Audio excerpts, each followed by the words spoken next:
এয়া মই পালেঙৰ পকৰি বনাবৰ কাৰণে পালেং অলপ কুটি লৈছোঁ, এয়া পিঁয়াজ অলপ কুটি লৈছোঁ, তাৰপিছত আৰু আদা নহৰু মিহি মিহিকৈ কুটি লোৱা হৈছে।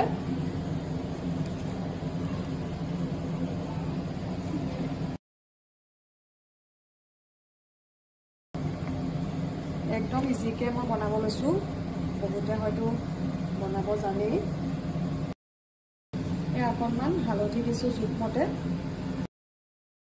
সোৱাদ অনুসৰি নিমখ অলপ দিছোঁ, নিজৰ জোখমতে দিলেই হ'ল আৰু।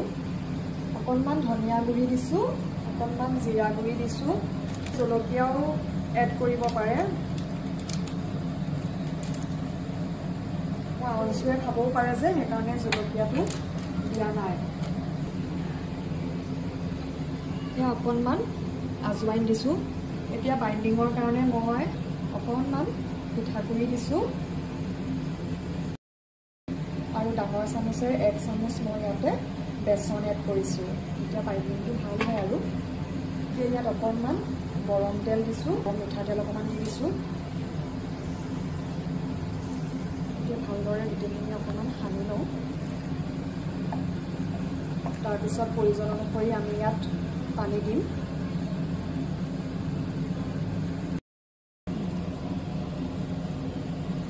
ইয়াতে অকণমান পানী দি দিম ভালকৈ সানিবৰ কাৰণে। বৰ বেছি পানীও দিব নালাগে, বৰ বেছি আকৌ জুলীয়া হৈ গ'লে পকৰিটো বনাবলৈ বেয়া হ'ব যে, সেইকাৰণে অকণমান দিছোঁ আৰু। ইমানটো জোখত গোটেইখিনি সানি ল'লোঁ। এতিয়া এফালে মই মিঠাতেল অলপ গৰম কৰি দি থৈছিলোঁ।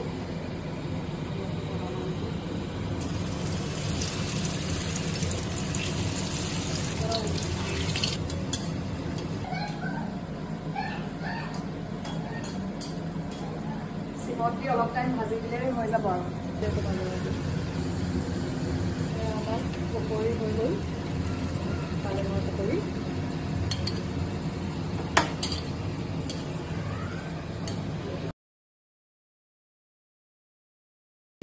বাইণ্ডিংটো কৰোঁতে আচলতে পিঠাগুড়ি বা বেচন যিমান দিব লাগে সেইটো পৰিমাণটো চাই ল'ব লাগে আৰু। পিছত মই আৰু অকণমান দি দিলোঁ, দুয়োটাই পিঠাগুড়ি আৰু বেচন আধা চামুচ দি দিলোঁ। এনেকৈ বনাই চাবচোন কেতিয়াবা, যিসকলে বনোৱা নাই। ৰেডি হৈ গ'ল।